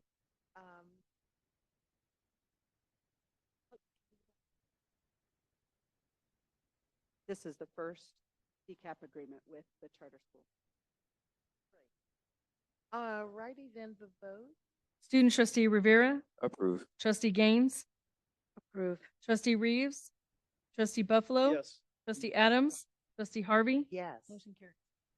Approval to utilize the California Multiple Service Award Schedule, CMAS, with Burdack LLC for the purchase of information technology goods and services. May I have a motion? Second. Discussion? Vote? Student trustee Rivera, Approve. trustee Gaines, Approve. trustee Reeves, trustee Buffalo, Yes. trustee Adams, trustee Harvey, Yes. motion carries. 14.24, approval to utilize the Foundation for California Community Colleges agreement with Office Depot LLC for the purchase of custodial related products. May I get a motion? So move. Discussion? Vote? Student trustee Rivera, Approve. trustee Gaines, Approve. trustee Reeves, trustee Buffalo, Yes. trustee Adams, trustee Harvey, Yes. motion carries. 14.25, approval to utilize the Regent of the University of California, UC agreement with WW Ranger, Inc. for the purchase of equipment and materials for the Career Technology Education Department with strong workforce funds. May I have a motion? So move. Discussion? Yes. Yes. Hold it, talking about 300,700. What exactly? So these purchases are detailed in the item on, and it's being purchased with strong workforce funds. So these are materials for our career and technical education areas. Any other questions? Vote? Student trustee Rivera, Approve. trustee Gaines, Approve. trustee Reeves, trustee Buffalo, Yes. trustee Adams, trustee Harvey, Yes. motion carries. 14.26, approval to extend the use of the Foundation for California Communities agreement for Office Depot LLC for the purchase of office products. May I have a motion? So move. Discussion? My question is this the part that is not covered by strong? This is just an extension of the agreement. We're kind of piggybacking on the community college's big agreement with. Great. Vote? Student trustee Rivera, Approve. trustee Gaines, Approve. trustee Reeves, trustee Buffalo, Yes. trustee Adams, trustee Harvey, Yes. motion carries. 14.27, approval to extend the use of NASCO Value Point Cooperative Agreement with Canon USA, Inc. for copiers and managed print services. May I have a motion? So move. Discussion? Vote? Student trustee Rivera, Approve. trustee Gaines, Approve. trustee Reeves, Aye. trustee Buffalo, Yes. trustee Buffalo, Yes. trustee Adams, trustee Harvey, Yes. motion carries. Mr. Buffalo, move your microphone closer. I know if they can. I know, I know you too. It's Patty. I know. It's Patty. Good night. Okay. 14.28, if I'm correct. Approval to extend the use of the Foundation for California Community Colleges agreement with WAXI for the purchase of janitorial supplies and equipment. May I have a motion? So move. Discussion? Vote? Student trustee Rivera, Approve. trustee Gaines, Approve. trustee Reeves, trustee Buffalo, Yes. trustee Adams, trustee Harvey. Yes. Thank you. 14.29, approval of amendment number 1 to consulting services agreement between Eric Middlestead, DBA Facilities Planning and Consulting Services, Inc., and the Antelope Valley College through June 30th, 2025. May I have a motion? So move. Discussion? Trustee Reeves? Okay, vote. Student trustee Rivera, Approve. trustee Gaines, Approve. trustee Reeves, Aye. trustee Buffalo, Yes. trustee Adams, trustee Harvey. Yes. Motion carries. 1430, approval of services agreement between Desert Haven Enterprises and Antelope Valley Community Colleges for custodial services at Foxville and the Palmdale Center. May I have a motion? So move. Discussion? Vote? Student trustee Rivera, Approve. trustee Gaines, Approve. trustee Reeves, trustee Buffalo, Yes. trustee Adams, trustee Harvey. Yes. Motion carries. There you go, Mr. Buffalo. 14.31, approval of resolution 2324/17, declaring the futility of public bidding for data-informed planning and student-centered scheduling solution. May I have a motion? So moved. Discussion? Vote? Student trustee Rivera, Approve. trustee Gaines, Approve. trustee Reeves, trustee Buffalo, Yes. trustee Adams, trustee Harvey. Yes. Motion carries. 10. An approval to award bid number ABC 23/2024-11 for Jim Reno asbestos abatement with scheduled maintenance funds. May I have a motion? So moved. Discussion? Yes. I saw something in legal section. Just awarding contract for one of for the bid, and is this a stopgap measure? Is it stop or is it going to be permanent?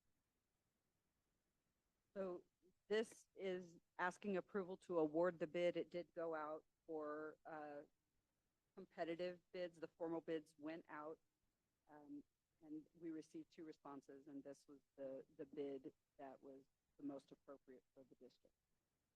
So does this make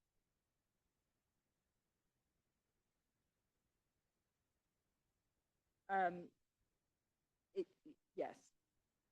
Simple answer, yes.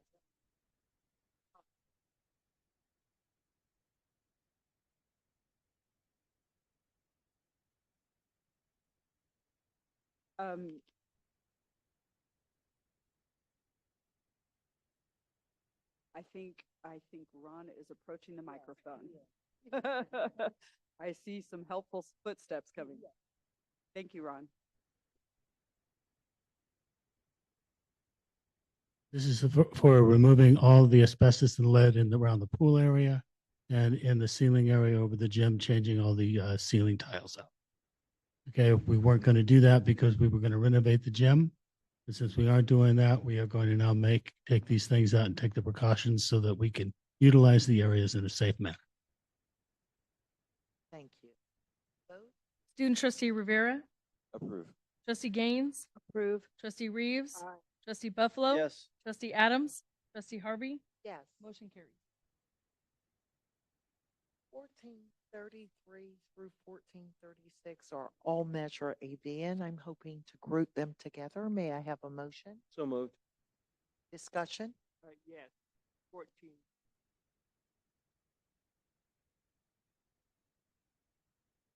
Labor compliance? Go ahead, Ms. Common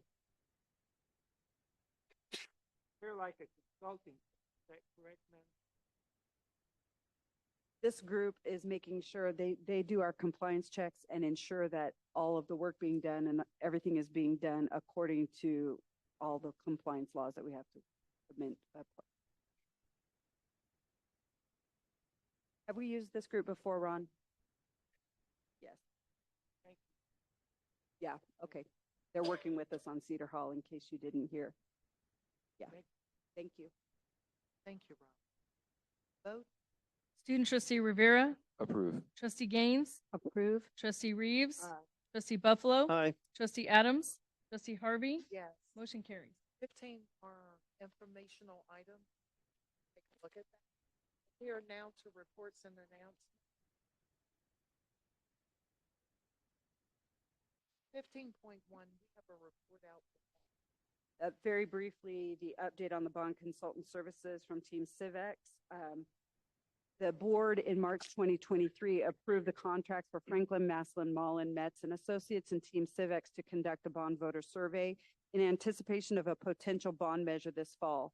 The firms did their due diligence and shared results.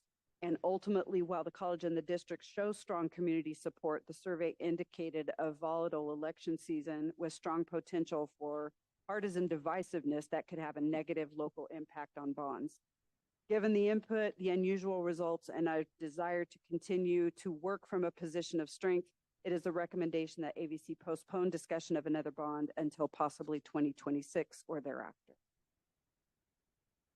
Thank you, Dr. Zalat, for that information, and we appreciate the update.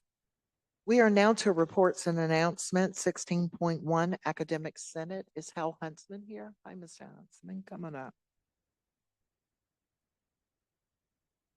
Good evening, trustees, President Zealot, Ms. McClure, and Ms. Cook. I do apologize for being late today. I had some pressing personal issues that didn't allow me to be here on time, so I do apologize for missing the beginning of the meeting. I was here in time, though, to see that you did approve the sabbatical leave for a couple of our faculty, and we appreciate that very much. This is, the summer time. As you know, we're a month into summer school, and it's a little bit quieter around here. And so I don't have a lot to report. I've been working with our Senate coordinator who do things like updating our Senate handbook and other things of that nature and preparing for the fall. I do want to conclude, as usual, with highlighting a faculty member who I think deserves special recognition. And that is today Ms. Robin Jordan King. She is a faculty member in our medical office assistant program. She pretty much, as far as I've been able to learn, is responsible for the program. She just makes it happen. And it's a great program for students and leads to good jobs. She also just recently graduated from our very own registered nursing program. So I don't even know how one does this. You're a full-time faculty member running a program and was a student in the RN program, which is a demanding program. So kudos to her. And again, I'd just like to highlight another faculty every month. Thank you very much. Thank you so much.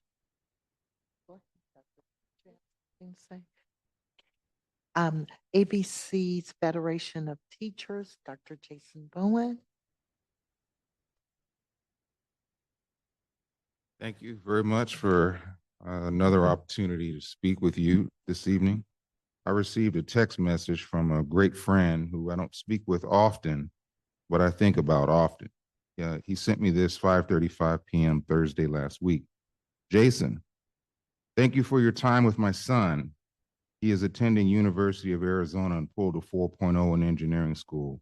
I know I haven't been keeping touch, but you're still my friend, and I thought this would matter to you. This brought me to tears. I didn't tell him that, but I had the honor of teaching his son physics a couple of years ago. Now, what's interesting about this particular individual is he was in my physics courses my first year here at Antelope Valley College. So and then he went and transferred to the Joint Long Beach AVC engineering program.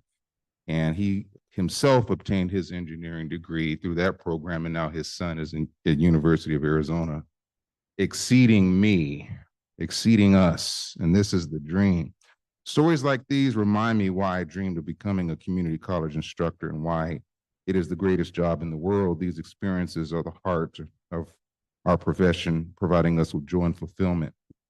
However, since becoming union president, I find myself needing these reminders more and more often to remind me that I still have the greatest job in the world. We currently have ongoing matters with the district, both in-house and at PERB. It's not, I want the board to know that it's not the union's life's work to file PERB charges or pursue legal remedies. We much rather direct our energy towards working collaboratively with the college to improve faculty working conditions and create more stories like these. This is why I'm here, and I'd have to guess that this is why all of us are here. I want to resolve matters at the lowest level. Escalation is not our goal, but often I believe the district leaves us with no choice. For example, we still have a faculty member on administrative leave. This faculty member in question should have been reinstated months ago, but they still remain on administrative leave. And so here we are. We've reached a point where legal remedies dominate now. My life. And then the college is spending, considerable income paying legal fees. And where is this getting all of us? When there are matters we could simply resolve if we talk about it, look at the policy and say, this is what the policy says, so let's do this. We draw lines in the sand, double down, incur unnecessary waste of resources that could be better spent on hiring more faculty, supplementing the cafeteria's budget, et cetera. There's a lot that we could do to build our college rather than fight these particular fights. Therefore, I'm asking you, I'm just going back to what I said earlier. The entire board, how can we work together to resolve matters at the lowest possible level between college, faculty union, classified union, to make ABC a great place to work where dreams come true for everyone? Thank you. Thank you, Dr. Bowling. ABC Federation of Classified Employees, Ms. Pamela.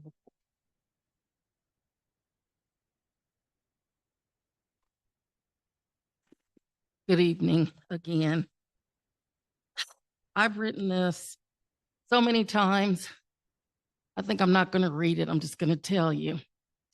So my heart is heavy tonight, and it's for classified employees because annually we have a classification, reclassification study. And through that process, classified submit applications. They have to meet the criteria of increased work and responsibilities and more. And so the committee is comprised of 5 dedicated classified employees and 2 dedicated administrators. And we work hard because we have to scrub those applications and make sure that those applications meet the criteria for reclassification. We don't take it lightly. Now, prior to Dr. Fisher's departure, there was trust in the classification committee. And so when the committee made a recommendation to the district, Dr. Fisher followed those recommendations. Then we had another president who came and did the opposite. There's also a grid that's followed. We don't just assign ranges. It's actually a study. There's a grade put in and it averages out and you get what the grade is. This past week or so, I've been struggling because we went through the study process. The whole committee, including the district representatives, agreed to those classification studies that were going forward. Then after they went forward, I was sent an email saying that the district wanted me to sign an MOU to postpone the classification study. After all that work, this started back in January.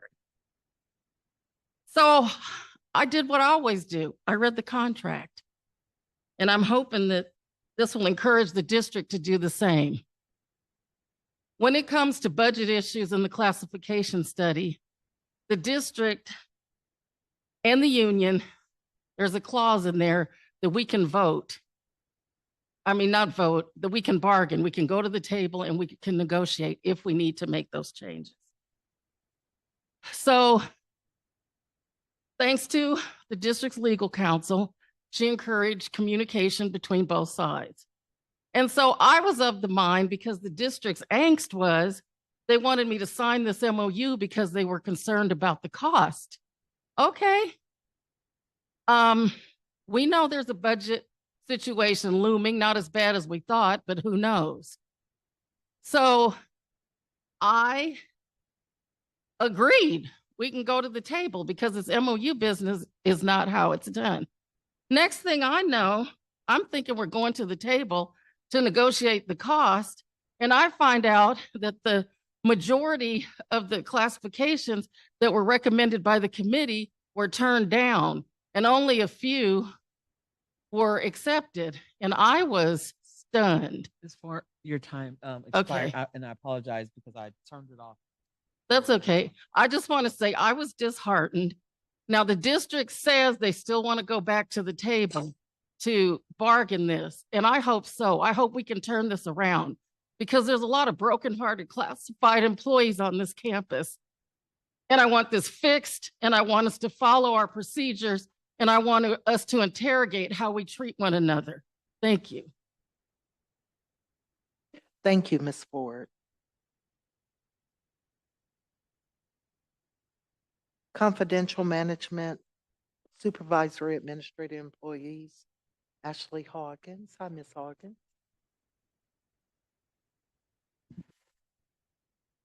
Good evening, everybody. I just wanted to touch in. It seems like I'm always mirroring Hal, but we are also working on a handbook, and we were really excited to get some communication from Ms. Pamela Ford that she wants to partner on the creation of a handbook for our management folks, which I think it's really important that we have collaboration sort of both ways in order to make sure that people are onboarded with proper information. So we're looking forward to that. And there are a couple of people that I wanted to acknowledge this evening. I sent out an email to the CMSA group asking if anyone had any special accomplishments that they'd like acknowledged tonight. And we got a response from our very own Cheryl Williams, who's the senior admin assistant for Dr. Kathy Bakeet. And she shared that her and her son graduated from AVC together with a 2-year graphic design degree this past commencement. And she did that while serving academic affairs tirelessly. So we just wanted to take a moment and acknowledge how cool that is that she got to walk with her son. And then, although this person is not in my group, she is a remarkable person on campus and has a great impact on our veterans. Ashley Chavez, the program coordinator for the veterans, was recommended by Supervisor Catherine Barger to serve on the Los Angeles County Veterans Advisory Commission. So she'll be doing that as both a representative of AVC, but also a representative of female veterans. And it's a huge accomplishment. Thank you all. Have a good night. Thank you so much. Associated Student Organization, and I believe Mr. Benitez will get this report. Good evening, Board of Trustees, and happy Monday. ASO started meeting over the summer, appointed 2 members to the center executive position. So we have about maybe around 19 members. And ASOs continue to meet over the summer. We set our dates already for the summer and even the fall. So we're looking at June 21st, July 12th, July 26th, and August 9th, and 10 a.m. to the student lounge. ASO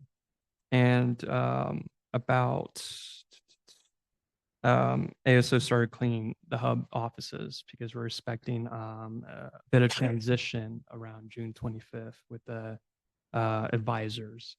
So ASO is still planning and setting goals.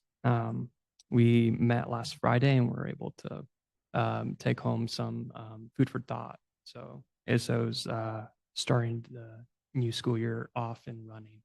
But I wanted to say congrats to the faculty that are retiring. Lisa Karolstein was a very phenomenal professor. She actually was my history of photography teacher, and I just have a lot of praise for her because she got me into that field. So I'm very appreciative that she's, ending the career on a high note and still pursuing and teaching in some ways and more. So that's all I have to report. Thank you. Thank you so much. Antelope Valley College Foundation, Diane Knupp.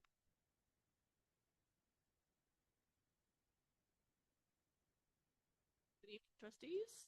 I just really want to say thank you publicly to Barnes and Noble. You may not know this, but they take a percentage of their sales and support a scholarship through the foundation. They are one of our largest contributors. Again, it's dependent on sales. We can track what happens in the summer and the fall and whatever. But just wanted to publicly say thank you. And Trustee Reeves, I do believe that they have been a very good partner with us supporting our scholarship program. Thanks. Thank you. Office of the Superintendent President, Dr. Zalat, your report. Thank you. Before I begin prepared remarks, I would like to say happy birthday to our student trustee, Anthony Rivera. Thank you for spending your birthday with us, conducting some business. And also, I would like to share with the board this award from the state of California. The California Department of Education honors Soar High School and Antelope Valley College for their exemplary work in dual enrollment. So Tony Thurman presented this award to Soar High School, who accepted it also on behalf of AVC. Dr. Jill Zimmerman and I attended the Soar graduation last Friday, and 76% of the high school graduates who walked the stage also received an associate from Antelope Valley College. So that's a pretty stunning statistic. And it's evidence of the fabulous work that's been going on here for, well, that was their 15th graduation. So this is pretty impressive stuff. So dear trustees and student trustee, we are well into our summer session and enrollments are strong. Many thanks to all areas of campus for making this a success. From planning to enrolling, from advising to instruction, every office on this campus has been involved in making summer sessions stronger than last year.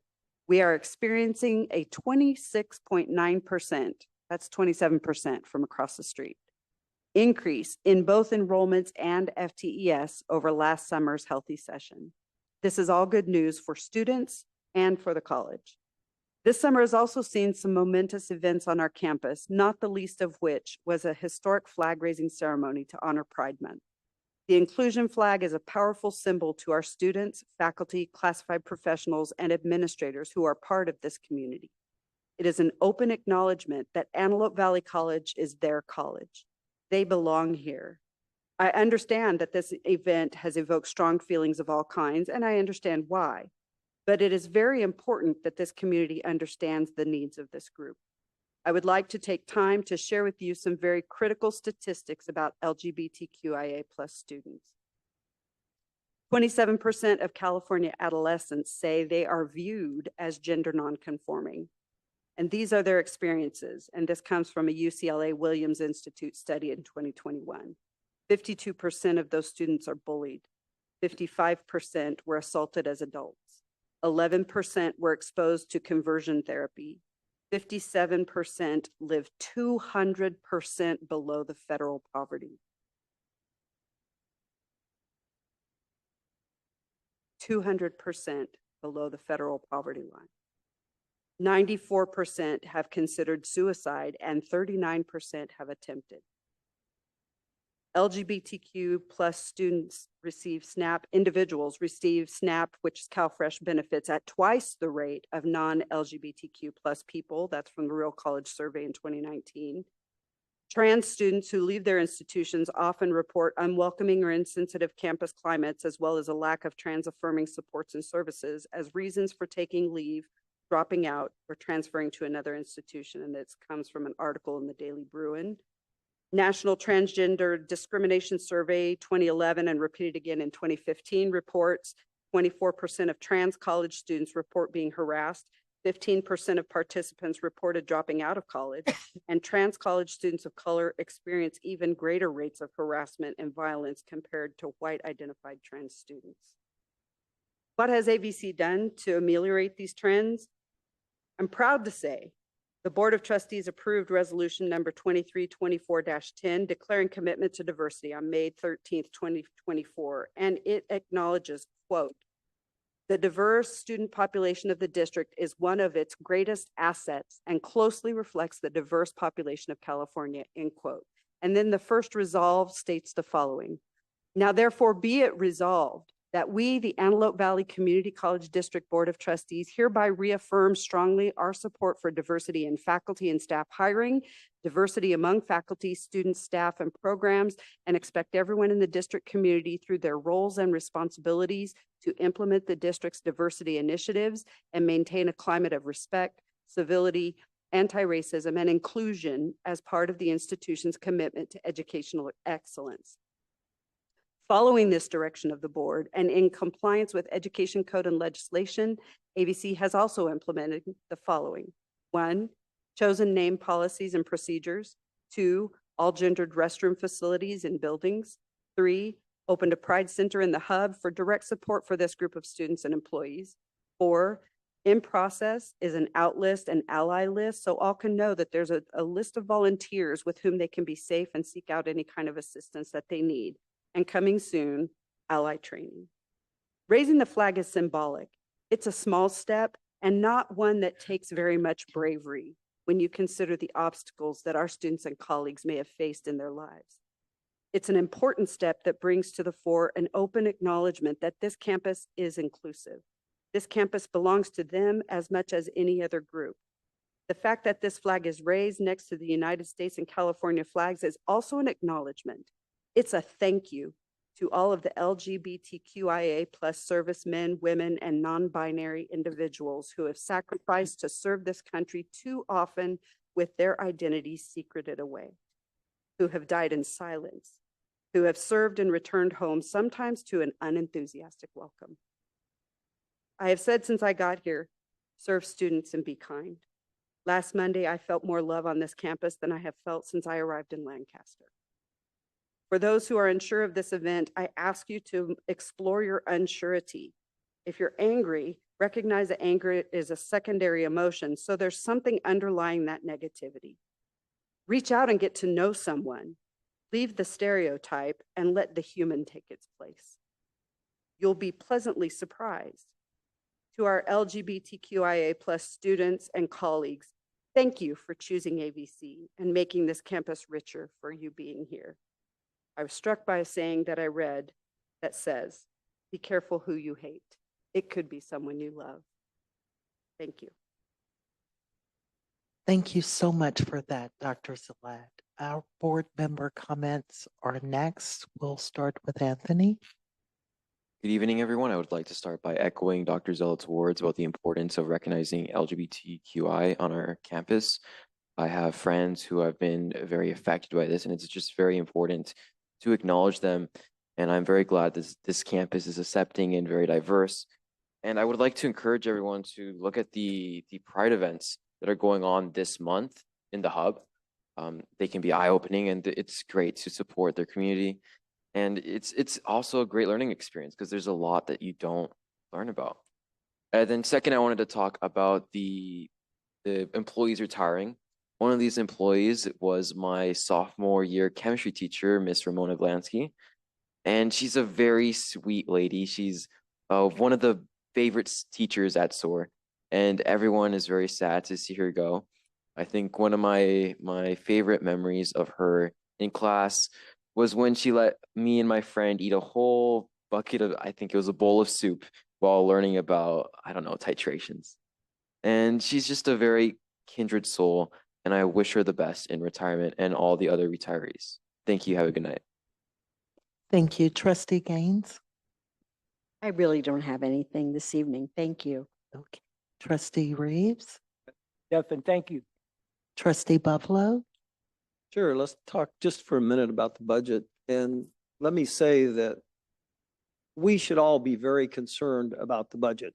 It's not, the worst of it's coming. You're going to see the tiny wave coming. You're going to see the big wave coming in 25. Don't trust Gavin Newsom. I don't trust him. The state legislature screws up everything they touch. And very honestly, that's why we're in this situation. So don't think that this isn't a serious issue. It is a very, very serious issue. And I know Mike and I think Barbara, we've been through this a few times, and it's been worse at times, and we've always tried to get ahead of it. But I don't appreciate the fact that these people put us back here again when the administrative analyst told them what was going to happen. They told them. It was in the freaking LA Times. They didn't listen. And here we are. And that's the reason. You want somebody to blame for the budget coming? Blame the people that created it. Okay. Now, as far as that, and I want to make sure I get that out, and yes, it pisses me off. I'm tired of these jerks. Jason, I would be more than happy to have a cup of coffee with you. I met with Susan Lowry. I met with Heidi Pressler. I would be more than happy to do that. And thank you for saying positive things. I think you should come up next week, next month, and say more positive things. Better to be positive than negative. Positive builds positive. Okay? Thank you. That's it. Trustee Adams? I also want to congratulate our retirees. Happy retirement to all of them. And it makes me feel really, really old when I realize that I saw some of those retirees attain tenure while I was on the board. That's all I have. I just also want to congratulate the retirees. I think sometimes we take for granted the work that people have put into institutions and organizations like ABC. I've met people who have worked 20 years, 30 years, and it's really wonderful. So we want you to know that the service that you gave here is really appreciated. But more than that, we want you to really, really enjoy your retirement. I mean, this is a time of life that people have waited for. So that's really wonderful. We'll keep you all in our thoughts.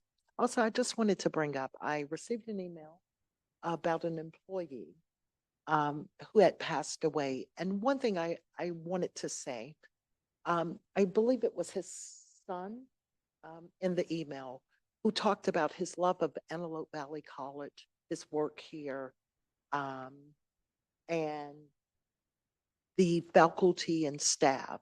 And to me, that goes right back to people living their lives in service of students and doing other things.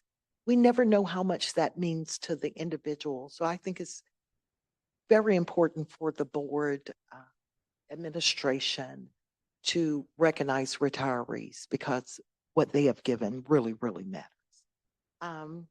With that, our next meeting is July 8th, 2024. I know we will not see you on July 4th. I have a quick comment. Every July 4th for the past 5 years, I've received an email from a group of friends across the country about what is the 4th of July and what does it mean. And there are some very profound writings about that. But this 4th of July, I just want us to think about something different. And I know that personal freedom is extremely important, but I just want to mention this: educational freedom. Educational freedom is a concept that recognizes that all children are unique with varying strengths and learning styles and should have access to an educational setting that best suits their individual needs. I'm proud of Antelope Valley College because we provide educational freedom to the community. So with that, we will see you July 8th, 2024. Get home safe.